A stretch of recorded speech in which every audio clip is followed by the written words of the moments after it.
we need to look at the fact that our physical homes need to be prepared, right?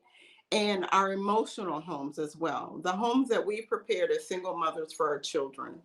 You know, you go into it not knowing, you go into it trying to nurture your children through a very difficult situation if you happen to have gone through a divorce, right? Mm-hmm. And I'm going to speak to that for a moment because there's a lot of trauma that goes along with that, right? I was married for 10 years. This is my children's father. And all of a sudden, their little lives are disrupted over and will never be the same again. That's trauma. And so, as a Right. mom, as a nurturer, I want to go in and heal my children and make them all better, right? I'm going to kiss their boo boos and bandage their wounds up emotionally, physically. You know, oh, did I hear them in the middle of the night? Let me go run and see what's going on, right? And we go into overdrive. And I'm Mm. not saying there's anything wrong with that initially. I think some of that is very necessary as the grieving process because something just died. A marriage just died, right? And there's a grieving process that goes along with that. However, just like any other grief, right? There are stages you go through, and Mm-hmm. then we have to start to wean our way away from that emotional trauma, that traumatic season in our lives, in our children's lives, and we have to heal through it, right? And that's Right. usually when a single mother may start thinking about, I wonder, I think I want to be married. I think, yeah, he's cute. You know, things, we start thinking about things, right? But in that thought process, we also start protecting our children more, right? We've Mm. already put them in this protective bubble because they've gone through something terrible, right? One of the wonderful things that I learned about parenting is that I can't stop what the Lord has to do in my children's life to make them more into the image of Christ, Mm. right? And a part of what our God did, my father did in my life was had my children go through a divorce. That was his sovereign will. Yes, there's sin. Yes, there were decisions that were made, but we all know that the Lord could stop and start anything at his will, right? Right. He allowed this to happen, right? And we thought it was going to be for our destruction. It wasn't. It was for our good and it was for his glory, right? And so I would encourage single mothers that after you go through that initial stage of nurturing and helping and bandaging them and being available emotionally to your children, that you start putting your house in order. Those Mm. children cannot remain the center of your attention, your desire. You know, all your aspirations are wrapped up into your children. Now we're Not gonna if talk you about that. plan Don't on give it having, away. yeah, go ahead. We're gonna talk about the about the boundaries and the center of the Yeah, universe and the kid and yeah. stuff. I didn't want you getting a little bit ahead. Let me back up. Yes. Right. Let me back up to that. So preparing the home, right? How do we prepare the home for a husband? Well, first of all, we start just doing certain things. Now, the boundary part is gonna kind of go in there. So I don't know how far you want me to go Go into ahead. I it. mean, if you just have to, go ahead. Yeah, because outside of emotionally, if you want to stay at that point, emotionally, it starts with the mom, right?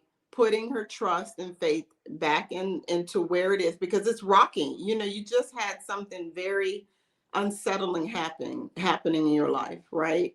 And so there's a time where you have to get reacquainted with where you are in the Lord and what he's doing and what the new plan is, right? And he doesn't always tell you, but you know there's a new plan because guess what? He's gone.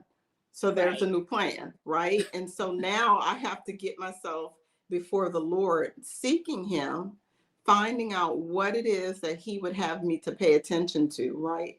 And Mm-hmm. in the meantime, those children cannot be the center of the attention of the mom, right? I love my children. I've always been a nurturer. I've always been one to pay attention to their needs and so on and so forth. But then they have their places, right? And I've seen a lot of mothers do things like ask their kids, um, you want mama to get married? What do you think about mommy? What do you think about this one? You know, and it's Right. they do not have enough maturity, enough sense, Mm. or enough wisdom to be able to give you feedback about a subject that they have no interest in, first of all, and no knowledge of. They just don't. They're That's children, good right right? there. And so you can't put a child in an adult's place and then allow them to rule your life. You're the adult. If you think that this is something that the Lord is calling you to, I would always let my children know what was going on, right? And ask permission. I let them know, and I let them know that I would always be their mom. They would always have access to me. I always loved them, and I was going to always point them to Christ. That's the only thing that they need to know. That's their foundation, Right. but children can get, parents, mothers in particular, can take children out of their proper places and put them in a place of authority in their lives, and then wonder why they're now answering to their children. You So know that what? is You're just so something. right, because Yeah. my husband's in the chat. Hey, babe. And he was saying they do it with friends. So, like, people will come into our store with a minor child. I'm not talking about like a 17-year-old. I'm talking like a 5-year-old. Yeah. And they're making their entire purchasing decision based on what the kid is. And we're standing there like, and sometimes, you know me, Kecia, I just be like, oh, okay, how much money he got on it? You know, I'll say some, a little snappy, like I'm doing it in jest, but I'm dead serious. And they're like, oh, they don't even have money. I'll be like, exactly. And I'm Exactly. like, listen, ma'am, get what you want. And they're like, well, no, we got kids. I'm like, if you want to beautify your space, Yeah. and discipline your children that Yeah. we're not tearing up this sofa. This is the That's new right. sofa. You That's sit right. there, but you can't jump all over and Sharpie this. We Yes. see that a lot. And I I can will only be the imagine. first one to agree. I'm embarrassed now, but y'all was a child, so don't judge me. I distinctly remember my mom asking me, and I was like, heck no. I don't need no. Yeah. I was like, we don't need no man up in here. Okay. Yeah. I remember telling her that. I remember one time a gentleman who was really interested in her picked us up to take us across town. We needed a Yeah. ride somewhere, and he picked us up. And he was very respectful and very nice to Mm-hmm. me. But when they got out the car, he leaned over and gave my mom a kiss on the lips, and I lost it. You talking about a 6-year-old going berserk and showing out in the street? I showed out in the street. I'm talking about hyperventilating, screaming, talking about, I want my sister, take me home. I just showed out. And my Wow. mom, I love her to pieces, but instead of her snatching me up and putting me in my place, Yeah. I mean, she snatched me up, but it wasn't like she Yeah. was just like, listen, it is Sunday. We are on the other side of town. I need you to get yourself together, and we're about to go in this church because I got to play for this choir, and then we are going home. But she never put me in my place like, ma'am, you don't run. And I Yeah. get it. Yeah. Her response at the time was what she knew to do, Sure. but it caused me, like, I really thought I had more control in her life than I did. Yeah. And I do believe that's one reason why she did not Yeah. remarry, Yeah. because of me, because I just Right. made it so hard. Yeah. And the bottom line is, what do children really want? They want security, right? They want Right. to know that their little worlds are going to be taken care of. That's what they want. The details of it, they have no idea how that world works. They don't Right. know how it rotates on its axis. They don't know how the sun rises every day. They don't know. And so to put the responsibility on asking a child something that they have no knowledge of is Right. it's just out of order, and you're going to get that response. You were 6 years old. Your security was being threatened because you did not understand. You weren't No. supposed to understand. The only thing you were Right. supposed to know is, listen, April, this is what's going to happen. And I did. And I was very much one of those moms that gave my children the play by play. So they knew what was going to happen. They knew how it was going to happen, but it was never any permission that came out of my mouth, for them to have authority over me. So I would say, this is what's going to happen. This is what we're doing. This is where we're going. This is who we're going to see, right? This is the Mm. behavior I expect out of you. When we do see this person, we do go to this place. Do you understand? Any questions, right?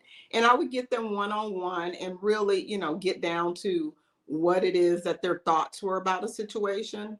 I would allow them to express that to me, but it would be in their places, right? Still not Right. asking you what you want. I don't care what you want because you don't know. And what my boys didn't know at the time is that they needed this man that came into our lives. They needed him. I was not. Mm. I could have been adequate if that was what the Lord had me to do. I would have been able to do the best I could have, but I still would have Right. only been a mother, right? Wouldn't have been able to be mother and father. Still would have been just a good mother, right? But they needed him. And when he came into the home, we were blessed by it. Was it hard? Oh my goodness, it was hard. It was transitions. It was some tug of war going on. He had to come and put his jurisdiction in place. There were some complicated things going on. But at the Right. end of the day, right now, as our sons are now adults, our sons, are now adult sons, they look to him. They're calling him. They have, they want to get his insight and his input and his advice about things. Right. And Mm. so if we look at things through the eyes of fear, we will never be able to move on. And if we look at it through the eyes of bitterness, we won't want to move on and we will miss out on a Mm. blessing of having a husband come and find us at the appointed